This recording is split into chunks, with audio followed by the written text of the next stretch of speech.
ਇਸ ਵੇਲੇ ਤੁਸੀਂ ਬਿਜ਼ਨਸ ਜਾਂ ਕੀ ਉੱਥੇ ਰੋਜ਼ੀ ਰੋਟੀ ਕੀ ਤੁਹਾਡਾ ਸਿਸਟਮ?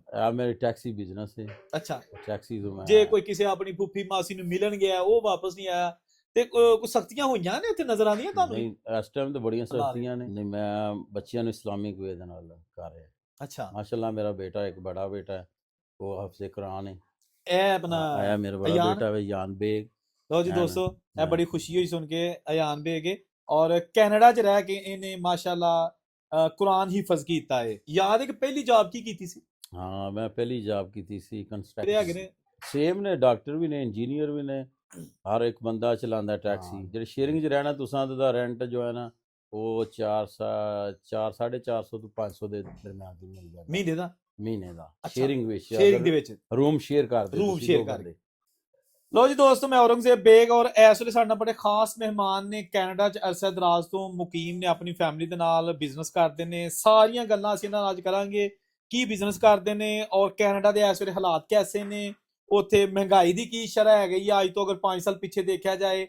ਐਸੇ ਕੁਐਸਚਨ ਕਿ ਅਗਰ ਤੁਸੀਂ ਕੈਨੇਡਾ 'ਚ ਮੁਕੀਮ ਹੋ ਜਾਂ ਕੈਨੇਡਾ ਜਾ ਕੇ ਤੁਸੀਂ ਰਹਿਣਾ ਚਾਹੁੰਦੇ ਹੋ ਤੇ ਤੁਹਾਨੂੰ ਇੱਕ ਐਸੀ ਇਨਫੋਰਮੇਸ਼ਨ ਚਾਹੀਦੀ ਹੈ ਕਿ ਜਿਹਦੇ ਵਿੱਚ ਤੁਹਾਨੂੰ ਪਤਾ ਚੱਲ ਸਕੇ ਕਿ ਲੇਟੈਸਟ जनवरी 2026 के हालात कनाडा च कैसे ने। हमारे साथ हमारे बहुत ही प्यारे दोस्त और भाई मौजूद हैं, मिर्जा मुदस्सर बेग साहब, और इनको बड़े प्यार से आम जो हमारे दोस्त है बाब चांद कहते हैं। ते जनाब साडे कोल ने इस वेले चांद, कनाडा वाला चांद जनाब, तिन्हां नाल करने गलबात। हाँ जी चांद साहब, की हाल है? ठीक ठाक भाई ना, तुसी सुनाओ ठीक हो? अल्लाह दा शुक्र है। मैनूं ये सब तो पहलां दसो कि तुसी कनाडा किदों दे मुकीम हैगे हो? ऑलमोस्ट 18 साल हो गए ने सर। 18 साल? 18 ਸਾਲ ਹੋ ਗਏ ਨੇ। वाह जी वाह, वाह जी। ਹਾਂ। ते किहड़े शहर च रहे हो ज्यादा? ਅਸੀਂ ਟੋਰਾਂਟੋ 'ਚ ਰਹਿੰਦੇ ਜੇ। ਟੋਰਾਂਟੋ ਦੇ ਨਾਲ ਮੇਰਾ ਘਰ ਹੈ ਦਾ ਫਿਕਰਿੰਗ, ਛੋਟਾ ਜਿਹਾ ਕਸਬਾ ਹੈ, अच्छा, ਟਾਊਨ ਹੈ, ਹੂੰ। ਉਹਦੇ 'ਚ ਮੈਂ ਮਕੀਮ ਹਾਂ। ਤੇ ਤੁਹਾਡੇ ਮਾਸ਼ਾਅੱਲਾ ਉਹਦੇ ਬੱਚੇ ਵੀ ਉੱਥੇ ਹੀ ਪੈਦਾ ਹੋ ਕੇ ਜਵਾਨ ਹੋ ਗਏ ਹੋਣਗੇ?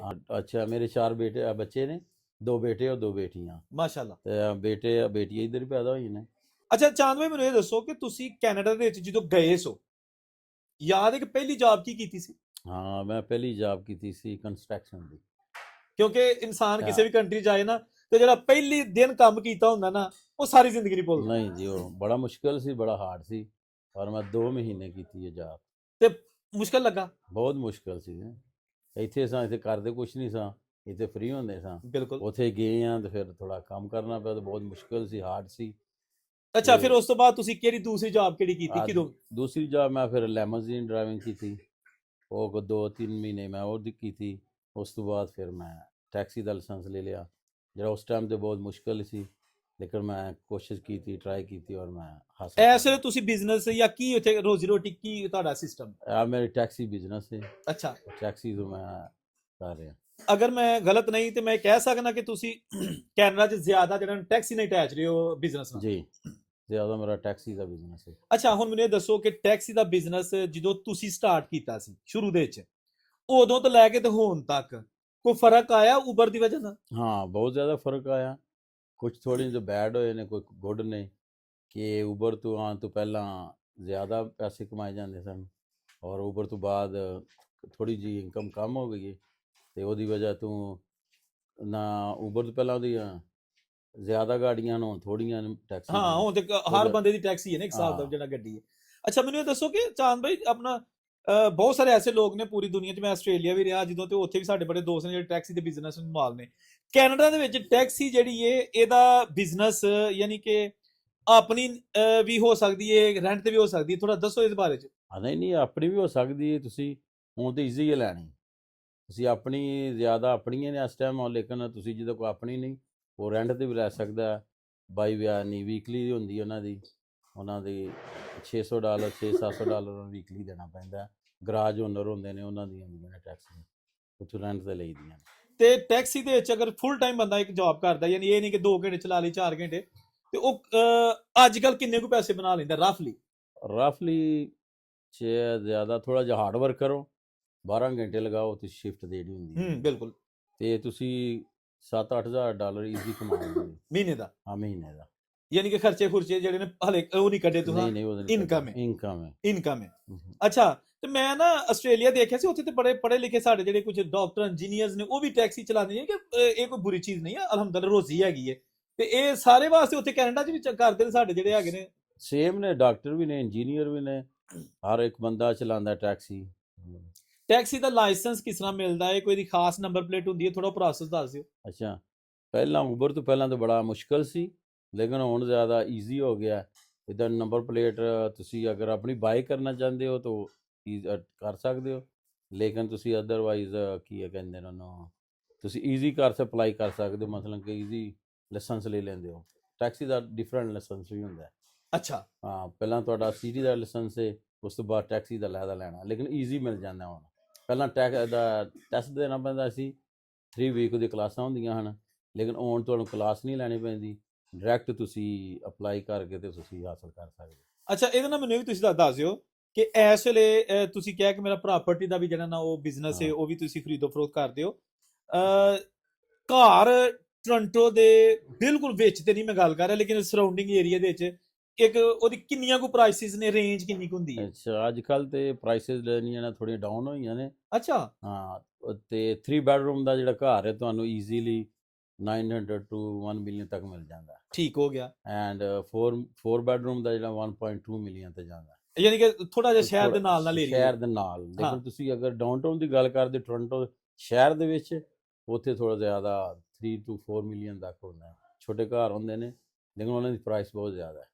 ਲੇਕਿਨ ਜ਼ਿਆਦਾ ਜੋ ਹੈ ਨਾ ਉਹ ਬਿਲਡਿੰਗਾਂ ਨੇ, ਉਹਨਾਂ 'ਚ ਜ਼ਿਆਦਾ ਲੋਕ ਰਹਿੰਦੇ ਨੇ, ਜਿਹਦੀ ਵਜ੍ਹਾ ਤੋਂ ਇਹਦੀ ਪ੍ਰਾਈਸ ਜਿਹੜੀ ਬਹੁਤ ਜ਼ਿਆਦਾ ਹੋਵੇ।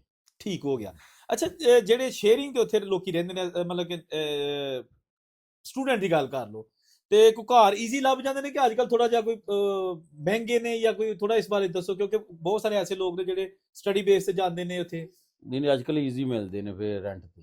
ਅੱਛਾ, ਹਾਂ, ਜਿਹੜੇ ਸ਼ੇਅਰਿੰਗ 'ਚ ਰਹਿਣਾ ਤੁਸੀਂ ਦਾ ਰੈਂਟ ਜੋ ਹੈ ਨਾ ਉਹ 450 ਤੋਂ 500 ਦੇ ਦਰਮਿਆਨ ਵੀ ਮਿਲ ਜਾਂਦਾ ਮਹੀਨੇ ਦਾ? ਮਹੀਨੇ ਦਾ, ਅੱਛਾ, ਸ਼ੇਅਰਿੰਗ ਵਿੱਚ। ਸ਼ੇਅਰਿੰਗ ਦੇ ਅਗਰ ਵਿੱਚ ਰੂਮ ਸ਼ੇਅਰ ਕਰਦੇ ਰੂਮ ਤੁਸੀਂ ਸ਼ੇਅਰ 2 ਕਰਕੇ ਬੰਦੇ, ਅਗਰ ਤੁਸੀਂ ਸਿੰਗਲ ਰੂਮ ਲੈਣਾ ਤਾਂ ਤੁਹਾਨੂੰ $700 to $800 ਦਾ ਮਿਲੇਗਾ ਸ਼ਹਿਰ ਦੇ ਵਿੱਚ। ਸ਼ਹਿਰ ਦੇ ਵਿੱਚ। ਤੇ ਜਿਹੜੀਆਂ ਮੈਨੂੰ ਇਹ ਦੱਸ ਦਿਓ ਕਿ ਇੱਕ ਫੈਮਿਲੀ ਹੈ, ਉਹ ਕੈਨੇਡਾ ਦਾ ਵੀਜ਼ਾ ਲੱਗ ਗਿਆ, ਉਹ ਸ਼ਿਫਟ ਹੋਣਾ ਚਾਹੁੰਦੇ ਨੇ, ਇਸ ਤੋਂ ਪਹਿਲੇ ਕੈਨੇਡਾ ਦੇ ਵਿੱਚੋਂ ਨਹੀਂ ਗਏ, ਉਹਨਾਂ ਨੂੰ ਕੀ ਐਸੀਆਂ ਚੀਜ਼ਾਂ ਨੇ ਕਿ ਮਤਲਬ ਜ਼ਾਹਰੀ ਬਾਤ ਉਹਨਾਂ ਕੋਲ ਉੱਥੇ ਜੀ ਕਾਰ ਵੀ ਨਹੀਂ ਹੈਗੀ, ਉੱਥੇ ਘਰ ਵੀ ਨਹੀਂ ਹੈਗਾ, ਤੇ ਉਹ ਕੋਈ ਅਫੋਰਡ ਵੀ ਨਹੀਂ ਕਰ ਸਕਦੇ, ਤੇ ਸੁਣਿਆ ਕੋਈ ਬੇਸਮੈਂਟ ਵੀ ਰੈਂਟ ਤੇ ਮਿਲਦੇ ਨੇ? ਹਾਂ, ਬੇਸਮੈਂਟ ਵੀ ਰੈਂਟ ਤੇ ਮਿਲਦੇ ਨੇ, ਲੇਕਿਨ ਥੋੜੀ ਸਸਤੀ ਮਿਲਦੀ ਹੈ ਨਾ ਜ਼ਰਾ। ਉਹ ਇਸੇ ਲਈ ਫਿਰ ਹਾਂ, ਬੇਸਮੈਂਟ ਥੋੜੀ ਸਸਤੀ ਮਿਲ ਜਾਂਦੀ, ਅੱਪਰ ਲੈਵਲ ਜਿਹੜਾ ਹੁੰਦਾ ਹੈ, ਸੈਕੰਡ ਫਲੋਰ ਗਰਾਊਂਡ ਫਲੋਰ ਜਿਹੜਾ, ਉਹ ਥੋੜਾ ਜ਼ਿਆਦਾ ਮਹਿੰਗਾ ਮਿਲਦਾ, ਜਿਹਦੀ ਵਜ੍ਹਾ ਤੋਂ ਫਿਰ ਬੰਦੇ ਅਫੋਰਡ ਕਰ ਸਕਦੇ ਨੇ ਬੇਸਮੈਂਟ ਨੂੰ। ਤੇ ਅੱਜ ਕੱਲ ਕਾਫੀ ਜਿਹੜੀਆਂ ਚੀਜ਼ਾਂ ਸਾਹਮਣੇ ਆ ਰਹੀਆਂ ਨੇ ਕਿ ਰਸ਼ ਬੜਾ ਹੋ ਗਿਆ, ਦੁਨੀਆ ਬੜੀ ਚਲੀ ਗਈ ਹੈ, ਸਟੱਡੀ ਵੀਜ਼ੇ ਵਾਲੇ ਚਲੇ ਗਏ ਨੇ, ਜੋ ਕੋਈ ਵਿਜ਼ਿਟ ਤੇ ਗਿਆ ਉਹ ਵਾਪਸ ਨਹੀਂ ਆਇਆ, ਜੇ ਕੋਈ ਕਿਸੇ ਆਪਣੀ ਫੁੱਫੀ ਮਾਸੀ ਨੂੰ ਮਿਲਣ ਗਿਆ ਉਹ ਵਾਪਸ ਨਹੀਂ ਆਇਆ, ਤੇ ਕੋਈ ਸਖਤੀਆਂ ਹੋਈਆਂ ਨੇ ਉੱਥੇ ਨਜ਼ਰ ਆਉਂਦੀਆਂ ਤੁਹਾਨੂੰ? ਨਹੀਂ, ਇਸ ਟਾਈਮ ਤਾਂ ਬੜੀਆਂ ਸਖਤੀਆਂ ਨੇ, ਜਿਹਦੀ ਵਜ੍ਹਾ ਤੋਂ ਪਹਿਲਾਂ ਸਟੂਡੈਂਟ ਬੜਾ ਇਹਨੇ ਬੁਲਾਇਆ ਸੀ ਪਹਿਲੇ ਵਜ਼ੀਰ ਆਜ਼ਮ ਨੇ ਸਾਡੇ ਨੇ, ਹਾਂ, ਉਹਦੀ ਵਜ੍ਹਾ ਤੋਂ ਬਹੁਤ ਹਾਲਾਤ ਜਿਹੜੇ ਨਾ ਸਖਤ ਜਾ ਰਹੇ ਨੇ ਇਸ ਟਾਈਮ, ਲੇਕਿਨ ਹੁਣ ਬਹੁਤ ਜ਼ਿਆਦਾ ਸਖਤੀਆਂ ਨੇ, ਤੇ ਸਟੂਡੈਂਟ ਵਾਸਤੇ ਵੀ ਬੜੀ ਸਖਤੀ ਹੈ। ਕਾਫੀ ਲੋਕਾਂ ਨੂੰ ਨਾ ਕਰ ਰਹੇ ਨੇ ਜੌਬ ਸ਼ਾਪ ਈਜ਼ੀ ਮਿਲ ਜਾਂਦੀ ਹੈ ਕਿ? ਜਾਬ ਮੁਸ਼ਕਲ ਹੈ ਇਸ ਟਾਈਮ ਨਾ, ਬਹੁਤ ਜ਼ਿਆਦਾ ਹੂੰ, ਜਾਬ ਦਾ ਮਸਲਾ ਹੈ, ਜਿਹਦੀ ਵਜ੍ਹਾ ਤੋਂ ਕਿਉਂਕਿ ਉਹਨਾਂ ਕੰਟਰੋਲ ਬਹੁਤ ਜ਼ਿਆਦਾ ਕੀਤਾ ਹੈ। ਕੰਟਰੋਲ ਕੀਤਾ ਹੈ, ਹਾਂ ਕੈਸ਼ ਇਨ ਹੈਂਡ ਦੀ ਖਤਮ ਕੀਤੀ ਹੋਣੀ ਹੈ। ਹਾਂ, ਉਹਦੀ ਵਜ੍ਹਾ ਤੋਂ ਨਾ ਜ਼ਿਆਦਾ ਸਟੂਡੈਂਟ ਹਨ, ਕਾਫੀ ਸਟੂਡੈਂਟਾਂ ਨੂੰ ਉਹਨਾਂ ਨੇ ਫਾਰਗ ਵੀ ਕੀਤਾ ਹੈ। ਤੇ ਸੁਣਿਆ ਸੀ ਕਿ ਉਹਨਾਂ ਨੇ ਕੁਝ ਕਾਫੀ ਲੋਕਾਂ ਦੇ ਅਸਾਈਲਮ ਜਿਨ੍ਹਾਂ ਦੇ ਰਿਜੈਕਟ ਹੁੰਦੇ ਨੇ ਉਹ ਵੀ ਨਹੀਂ ਜਾਂਦੇ, ਹੁਣ ਉਹਨਾਂ ਨੂੰ ਸਖਤੀ ਕਰਨ ਲੱਗੇ ਨੇ ਕਿ ਇਹਨਾਂ ਨੂੰ ਕੱਢੋ ਤਾਂ ਕਿ ਮਜ਼ੀਦ ਇੱਥੇ ਅਪੀਲਾਂ ਵੀ ਮੁੱਕ ਗਈਆਂ ਤੇ ਹੁਣ ਜਾਣ, ਹਾਂ, ਇਸ ਤਰ੍ਹਾਂ ਹੀ ਹੈ, ਡਿਪੋਰਟ ਕੀਤਾ ਜਾਏ। ਰਿਪੋਰਟ ਕਰ ਰਹੇ ਨੇ ਜ਼ਿਆਦਾ, ਕਰਦੇ ਨਾ ਫਿਰ? ਕਾਫੀ ਜ਼ਿਆਦਾ ਲੋਕਾਂ ਨੂੰ ਕਰ ਰਹੇ ਨੇ। ਸਟੂਡੈਂਟ ਉਹਨਾਂ ਨੇ ਖਤਮ ਕਰ ਦਿੱਤਾ ਅੱਗੋਂ ਨਾ, ਜਿਹੜਾ ਸਟੂਡੈਂਟ ਆਏਗਾ ਸਟੂਡੈਂਟ ਕੰਪਲੀਟ ਕਰਕੇ ਵਾਪਸ ਜਾਏਗਾ। ਹਾਂ, ਯੂਕੇ ਨੇ ਵੀ ਇਹ ਕਹਿ ਦਿੱਤਾ। ਹਾਂ, ਸਟੇ ਨਹੀਂ ਕਰ ਸਕੇਗਾ, ਨਾ ਉਹਦਾ ਐਕਸਟੈਂਡ ਕੀਤਾ ਜਾਏਗਾ ਵਰਕ ਪਰਮਿਟ। ਅੱਛਾ, ਹਾਂ, ਅੱਛਾ, ਉੱਥੇ ਸਾਡੇ ਇੰਡੀਅਨ ਕਮਿਊਨਿਟੀ ਕਾਫੀ ਜ਼ਿਆਦਾ ਰਹਿੰਦੀ ਹੈ ਕੈਨੇਡਾ 'ਚ, ਸਾਰੀ ਦੁਨੀਆ 'ਚ, ਲੇਕਿਨ ਕੈਨੇਡਾ ਦੀ ਅਸੀਂ ਗੱਲ ਕਰ ਰਹੇ ਹਾਂ। ਪਾਕਿਸਤਾਨ ਵੀ ਬਹੁਤ ਜ਼ਿਆਦਾ ਹੋਣਗੇ ਆਫ ਕੋਰਸ। ਆਪਸ 'ਚ ਲੈਣ ਦੇਣ ਮੇਲ ਮਿਲਾਪ ਕੈਸਾ ਹੈਗਾ? ਕੋਈ ਦੰਗੇ ਫਸਾਦ, ਕੋਈ ਛੇੜਖਾਨੀਆਂ ਉਹ ਤੇ ਨਹੀਂ? ਨੋ ਨੋ ਨੋ, ਮੇਰੇ ਆਪਣੇ ਦੋਸਤ ਨੇ, ਹਿੰਦੂ ਨੇ, ਸਰਦਾਰ ਨੇ, ਪੰਜਾਬੀ ਨੇ, ਪਿਆਰ? ਬੜੇ ਪਿਆਰ ਨਾਲ ਰਹਿੰਦੇ ਅਸੀਂ ਕਦੀ ਇਸ ਤਰ੍ਹਾਂ ਦੀ ਕੋਈ ਸਿਚੁਏਸ਼ਨ ਨਹੀਂ ਹੈ ਸਾਡੇ ਨਾਲ, ਬੜੇ ਮਿਲ ਜੁਲ ਕੇ ਬੜੇ ਪਿਆਰ ਨਾਲ ਰਹਿੰਦੇ ਹਾਂ ਅਸੀਂ।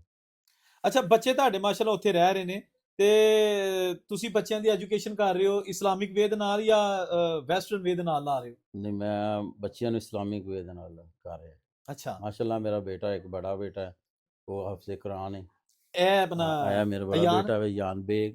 ਲਓ ਜੀ ਦੋਸਤੋ, ਇਹ ਬੜੀ ਖੁਸ਼ੀ ਹੋਈ ਸੁਣ ਕੇ, ਅਯਾਨ ਬੇਗ ਔਰ ਕੈਨੇਡਾ 'ਚ ਰਹਿ ਕੇ ਇਹਨੇ ਮਾਸ਼ਾਅੱਲਾ ਕੁਰਾਨ ਹਿਫਜ਼ ਕੀਤਾ ਹੈ। ਤੇ ਇਹਨੂੰ ਕਿੰਨੀ ਦੇਰ ਲੱਗੀ ਆਪਣਾ ਇਸ ਹਿਫਜ਼ ਕਰਦਿਆਂ? 3 साल लगे हैं, 3 तीन ईयर लगे हैं, 3 साल लगे 3 ने। साल। अच्छा बेटा, आपका नाम क्या है? My name is Ayan.